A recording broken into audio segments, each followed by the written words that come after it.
Buenos días y gracias por acompañarnos de tan buena mañana.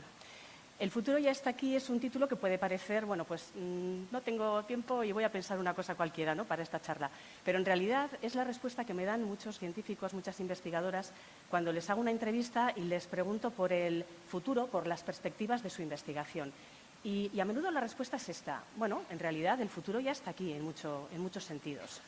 Bueno, como tengo este lujo de 25 minutos, voy a aprovechar para presentarme brevemente. Mi programa se llama La mecánica del caracol, también conocido como la estrategia del caracol y la escalera de caracol, porque la gente se lía a veces un poquito. Y es un programa que se emite diariamente en Radio Euskadi y Radio Vitoria, de lunes a viernes, lo cual lo convierte en una rara avis, porque es el único programa de divulgación científica que tiene una emisión diaria y una reemisión de madrugada, por si te la has perdido la anterior. Entonces, es un programa que tiene también otra particularidad y, aunque se dedica fundamentalmente a la divulgación científica, también incluyo temas sobre historia y sobre ciencias sociales. Básicamente, meto los temas que a mí me gustan, que a mí me interesan, y me interesan muchos. Y además, siendo realistas, después de una entrevista de 20 minutos sobre computación cuántica, pues a lo mejor hablar de invasiones vikingas o de algo un poquito más ligerito, pues sienta bien. Y antes de pasar a hablar de esas investigaciones que a mí me resultan, bueno, pues, apasionantes y que nos hablan del futuro, quería aprovechar esta oportunidad para reflexionar sobre el futuro que tiene el periodismo, que es una profesión, bueno, pues que ha tenido sus altibajos y los seguirá teniendo seguramente.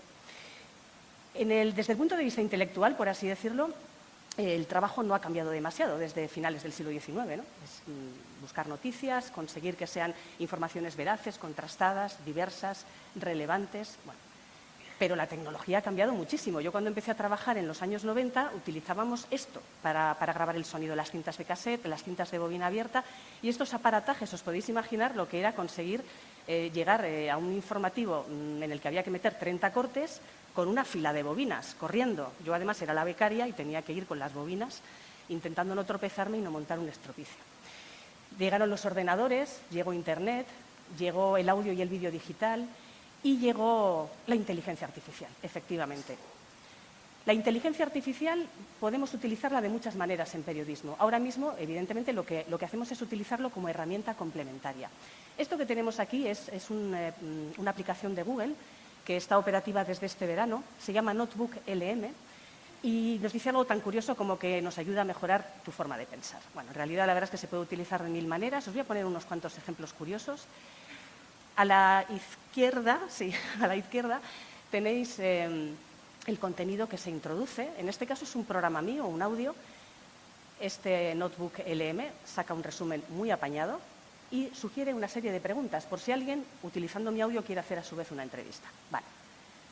Metemos un plus de complejidad. Metemos un paper, un artículo de una revista científica en inglés. Evidentemente te lo traduce, te lo resume y te propone una serie de preguntas. Como herramienta para un periodista que anda mal de tiempo, fenomenal. Pero es que este chisme hace algo más y hace lo siguiente. Vale. Estoy intentando que suene un audio, pero no suena. Bueno, no pasa nada. Genera un podcast a dos voces, un podcast con una voz masculina y una voz femenina que interaccionan de una manera que, mismamente, podríamos pensar que se trata de personas humanas. He dicho que la inteligencia artificial se puede utilizar como una herramienta complementaria para el trabajo del periodismo. Automatiza tareas rutinarias, por ejemplo, pues no sé, los resultados de una competición de liga te puede preparar la noticia, te permite bucear entre un mar de datos y personalizar contenido, algo que ya conocemos con las plataformas de vídeo y de audio, y permite verificar hechos. De hecho, hay sistemas de IA que están ya probándose, pues, por ejemplo, para asistir a un debate electoral y detectar si algún candidato o candidata pues dice algo que no es correcto. Pero donde hay oportunidades, hay desafíos, hay retos, puede haber problemas. En el caso de la automatización de tareas rutinarias, el problema es que desaparezcan algunos empleos, pues porque realmente ya no son necesarios. En este caso, lo que nos habla esto es de que el periodismo tiene que ser cada vez más especializado y, sobre todo, dedicarse a ser más creativo. El análisis de grandes cantidades de datos, si son datos sesgados, puede generar una falta de diversidad en la información y, sobre todo, pues, información incorrecta. La personalización de contenidos, y es algo que ya se sabe por las redes sociales desde hace años, puede favorecer la creación de burbujas informativas. Si el algoritmo te recomienda cosas que a ti te interesan, te puede recomendar cosas, te va a recomendar cosas que a ti te interesan y que reafirman lo que tú ya piensas. Cuando hablamos de noticias tiene su peligro, porque te puedes meter en una burbuja en la que todo lo que recibes reafirma lo que ya piensas. ¿Qué pasa si alguien piensa otra cosa? Queda fuera de la burbuja. La verificación de hechos es una realidad, pero también sabemos que existen IAs programadas para generar bulos. Por lo tanto, la ética y la transparencia son las claves. Si un medio de comunicación utiliza IA para generar noticias, tiene que decirlo. Y, en todo caso, tienen que ser decisiones editoriales basadas en principios éticos. Yo, como no tengo un oráculo de Delfos, pues le he preguntado a lo más parecido que tenemos, a ChatGPT, si podemos pensar que algún día una IA va a hacer un programa como el mío. Y me dice que sí, que podríamos engañar a la audiencia sin ningún problema. Esto es un pantallazo también. ¿Por qué? Pues porque ChatGPT y una IA en general pues tienen un lenguaje natural, interaccionan de forma variada, pueden generar un sonido totalmente parecido al de un ser humano, pueden clonar mi voz. Hay tropecientas horas en Internet y mi voz puede ser clonada sin ningún problema, con mis pausas, mis respiraciones, etcétera, etcétera. Por cierto, ChatGPT dice, a pesar de que a Javier le ha salido un ChatGPT un poco chungo, a mí me dijo que es muy feo engañar a la audiencia, que no lo recomienda, no recomienda que engañemos a la audiencia. Y luego le pregunté, bueno, ¿me busco otro trabajo? O sea, ¿me voy a quedar sin trabajo porque una IA va a hacer mi programa? Y me dijo, no. De nuevo, mi ChatGPT es mejor que el de Javi, porque me dice, por muy bien que se exprese una IA, no va a tener profundidad emocional, no va a tener creatividad, no va a ser espontánea, no va a tener juicio editorial, ni valores humanos, y por lo tanto no va a tener tanta credibilidad. Me quedé mucho más tranquila. ¿Qué queréis que os diga? Y luego, además, no hay que olvidar que las IAs cometen errores. Esto es una puntualización de Notebook LM que dice, a ver, yo te doy cosas muy chulas, te mejoro tu forma de pensar, pero revisa todo porque puedo cometer errores. Y, de hecho, cuando le pedí a una IA que generase una imagen de una IA cometiendo errores, me sacó una mariquita, un bicho, un bug, un error. De manera que incluso la propia imagen es un malentendido de la inteligencia artificial. Bueno, pues en esta primera parte del futuro ya está aquí, pasamos ya a hablar de ciencia. Os voy a hablar de investigaciones que han surgido, evidentemente avaladas por muchos años de trabajo, pero que han surgido mientras yo he hecho el programa, que empecé en 2010, y han generado auténticas revoluciones. Y, evidentemente, el primer caso paradigmático es CRISPR. En julio de 2012 se presenta en sociedad esta técnica de edición genética basada en el trabajo del español Francis Mójica, que había descubierto un sistema de defensa de ciertas bacterias y ciertas arqueas contra el ataque de virus. Bueno, pues esto se ha convertido en un sistema de edición genética, una especie de tijeras moleculares que permiten cortar y pegar genes, editarlos, y que ahora mismo es la máxima esperanza para curar las miles de enfermedades genéticas que existen. En 2020 les dieron a Emmanuel Charpentier y a Jennifer Doudna el Premio Nobel de Química 2020, como veis, en un tiempo récord. Y ya tenemos el primer tratamiento aprobado, concretamente para 2 enfermedades sanguíneas potencialmente mortales, aprobado en Europa, más todos los que hay ahora mismo en ensayo. Y, evidentemente, ChatGPT, que aunque ya parece que lleva toda la vida entre nosotros, se presentó un 30 de noviembre, un 30 de noviembre de 2022. Un modelo de lenguaje general que interacciona, que habla como una persona y al que le puedes preguntar cosas y hasta a veces me parece que te vacila. Bueno, pues de este modelo de lenguaje surgen otros modelos de lenguaje similares y luego llega la explosión de la IA generativa. Este es un ranking que he sacado hace unos días en el que aparecen IAs pues, que te hacen vídeos, te hacen fotos, te hacen textos. Yo qué sé, tú le das una frase a una IA, yo qué sé, mi carro me lo robaron anoche mientras dormía, y te hacen una foto del carro, un vídeo del robo, del momento del robo. Te sacan un relato corto, yo qué sé, de 15.000 palabras. Evidentemente te sacan una canción, que habría que ver si es parecida a la anterior. En fin, que ha sido una auténtica explosión que genera oportunidades en todos los ámbitos del trabajo y, desde luego, también en el periodismo y en la ciencia. En esta segunda parte de la charla sí que voy a entrar en temas de ciencia que están ahora mismo siendo muy interesantes. Todavía quizás tienen que explotar, son ejemplos de ciencia básica que quizás en el futuro puedan traer soluciones a problemas que tenemos en la actualidad. A mí, desde luego, cuando los he tocado en el programa me han parecido alucinantes. Por ejemplo, ¿sabíais que se puede almacenar información en el ADN? Pues me diréis, pues claro, la información genética, ¿qué es? Pues información. Bueno, pero estoy hablando de almacenamiento de datos digitales, almacenar en secuencias de ADN imágenes, vídeos y textos. Brevemente, espero no meter la pata, por favor. Conocéis la forma de la estructura del ADN. 2 cadenas de nucleótidos que forman esa hélice y que van en paralelo. Cada nucleótido tiene una base nitrogenada, es uno de sus componentes. Las bases nitrogenadas se unen formando estos peldaños y cada base nitrogenada, hay 4, se conoce con la letra de su inicial. Tenemos la adenina, la timina, guanina y citosina. Si meto la pata en algo, luego me lo decís.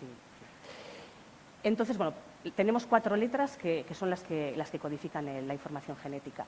Entonces, en este diagrama se explica más o menos cómo es esto de guardar archivos digitales. Sabemos que los archivos digitales, cuando grabamos algo en un disco duro, utilizan código binario, o sea, unos y ceros. Bueno, pues los unos y ceros se codifican en las letras del ADN, esto a su vez se preserva en la secuencia de ADN, luego ese ADN se puede secuenciar, se puede decodificar y volver a convertir en código binario. Y me decís, ¿esto para qué sirve? Esto yo lo pregunto mucho, continuamente. ¿Esto para qué sirve? Bueno, ventajas de archivar información en ADN. Para empezar, la capacidad. En 1 gramo de ADN, 10 millones de horas de vídeo caben. Una barbaridad. Y luego la durabilidad, porque sabemos que los discos duros se corrompen. Los discos duros hay que cambiarlos cada cierto tiempo, hay que reponerlos.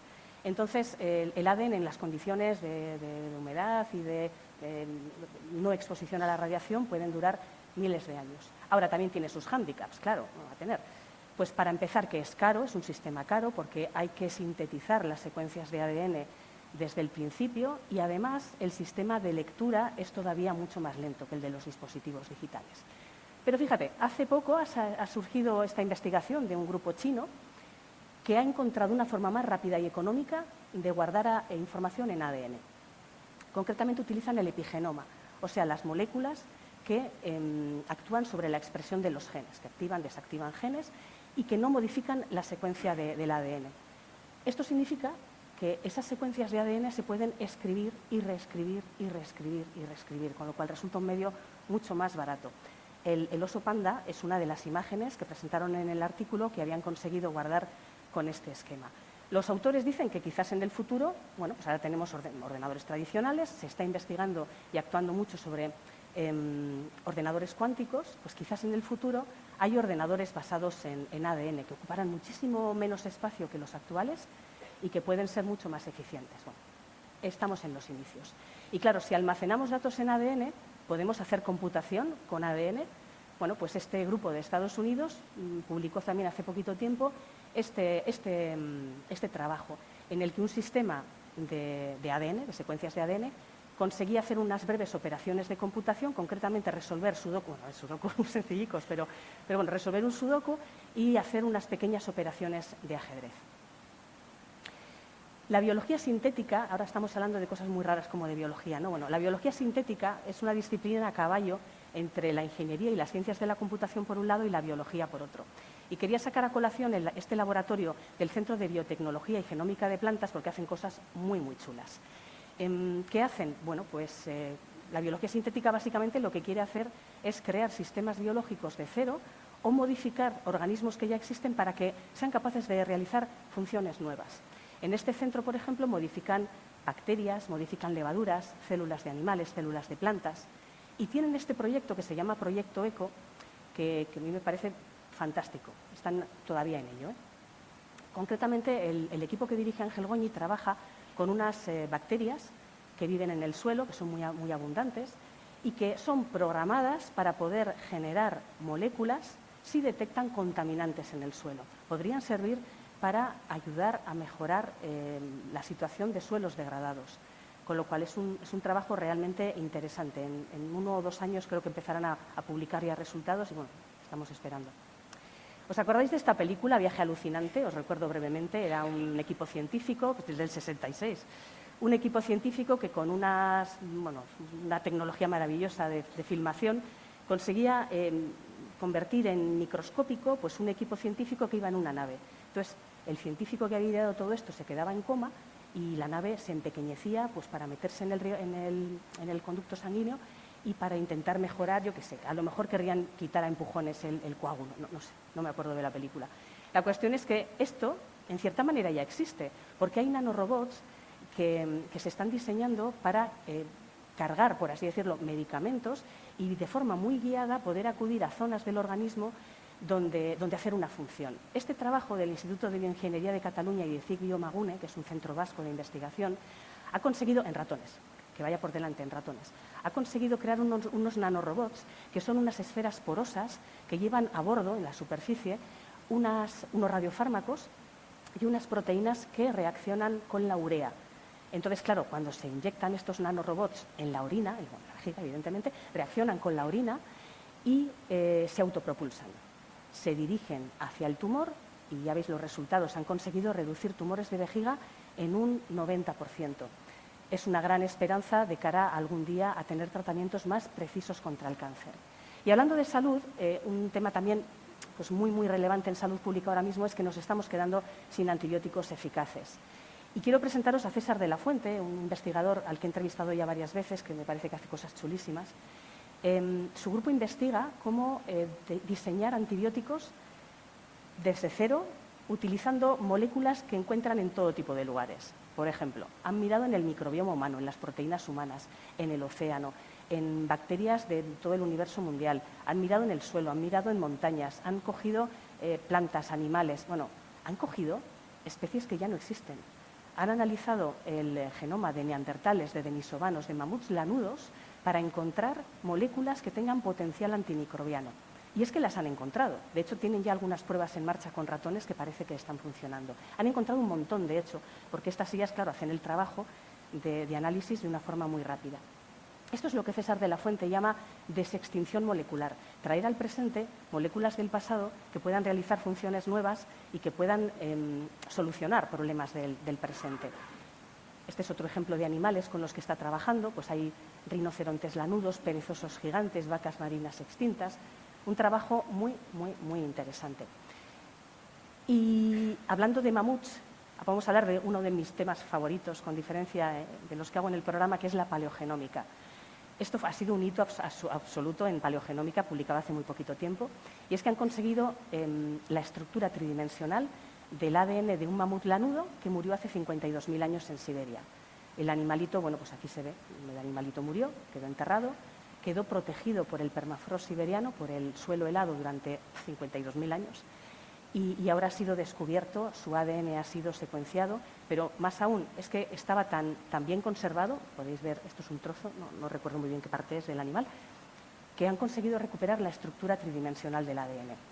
¿Esto qué significa? Bueno, pues significa que han conseguido encontrar o descifrar, por ejemplo, qué genes estaban activos, qué genes estaban inactivos, cómo interaccionaban algunos genes entre sí. Han podido comparar esto con los parientes vivos actuales que existen, ¿no? Con los elefantes, y han visto en qué se diferenciaban y en qué se parecían. Y entre otras cosas, pues han descubierto qué genes estaban implicados en la adaptación al frío de los mamuts lanudos.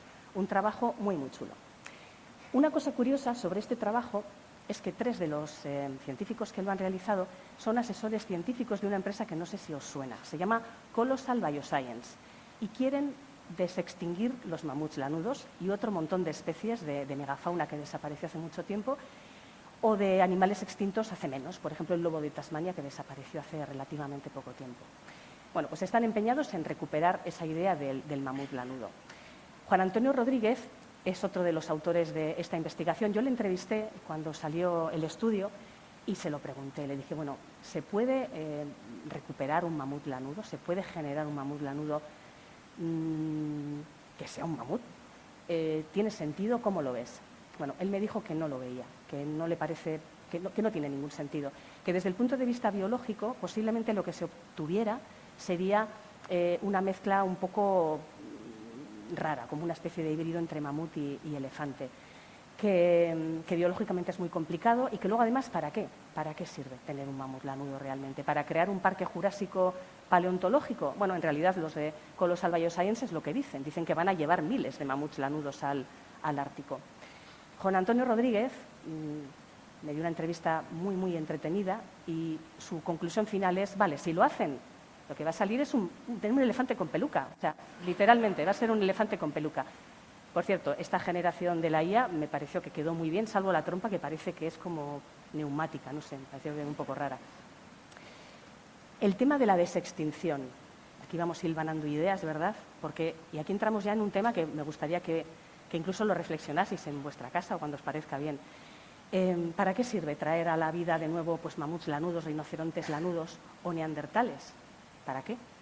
Uno de los científicos de Colossal Bioscience es un genetista llamado George Church que quiere evidentemente traer a la vida todas estas especies, y es que llegó a hablar hace tiempo de los neandertales. Es de 2013, han pasado unos cuantos años, pero es que para mí es oro puro esto, porque para empezar, el señor busca una mujer aventurera para parir un neandertal. Le parece que es lo suyo, tienes que tener un espíritu tal. En realidad fue como el avanzadilla de la gestación subrogada, pero a lo loco, o sea, con un neandertal. Luego, además, decía que podía proporcionar respuestas a la curación de enfermedades como el cáncer. Y no sé si se había tomado algo cuando dijo que podía ser la clave para vivir 120 años. ¿Los neandertales cuánto vivirían? Bueno, no sé. Y luego, ya en un ataque de sinceridad, dijo: el proceso no será legal en muchos países. Posiblemente, George Church, posiblemente no sea legal. Bueno, ciertamente unos meses después se retractó. Si buscáis ahora lo que dice George Church de los neandertales, dice que no. A ver, él insiste que se puede hacer. Se puede conseguir clonar un neandertal con su mujer aventurera por medio, pero que no le ve necesidad, que al mamut sí, porque le puede sacar dinerito, pero al neandertal no. Y de hecho, hablando de los mamuts, se me estaba olvidando ya explicar cómo lo van a hacer. Quieren hacerlo para 2028. Dicen que en 2028 veremos el primer mamut lanudo. Quieren coger elefantes asiáticos que están en riesgo de desaparición y crear un híbrido con mamut, metiendo genes de mamut. Y para no molestar, dicho textualmente, para no molestar a las elefantas asiáticas, porque hay pocas y su periodo de gestación es demasiado largo, están creando úteros artificiales para que el embrión se desarrolle ahí. Y esto dicen que lo veremos en 2028. Como es pasado mañana, pues en un Naucas Valladolid del futuro próximo, pues posiblemente a lo mejor se puede contar. Yo, como Juan Antonio Rodríguez, no lo veo. Y le he dicho a ChatGPT, ¿tiene sentido clonar neandertales? En este caso me he centrado en los neandertales. Y como mi ChatGPT es el bueno, no como el de Javi, pues su respuesta me ha gustado mucho, porque ha respondido que desde luego es un desafío desde el punto de vista científico. Posiblemente no saliera. Pero es que lo que me ha gustado es la segunda parte, la cuestión ética. ¿Para qué? ¿Para qué queremos traer un neandertal? ¿Cómo socializarían estas personas? ¿Qué serían? ¿Cómo funcionarían? ¿Qué pensarían? Además, reconoce que pueden ser seres pensantes, ¿no? Sintientes. Entonces, en realidad, ¿para qué? Bueno, pues me ha gustado mucho esta respuesta de ChatGPT. Le he visto todo el sentido y en ese sentido también me he quedado yo un poquito más aliviada sobre lo que puede ser el futuro de la IA, porque realmente, bueno, pues por lo menos en lo que a estas respuestas se parece, a mí me ha gustado. Y nada más. Muchísimas gracias.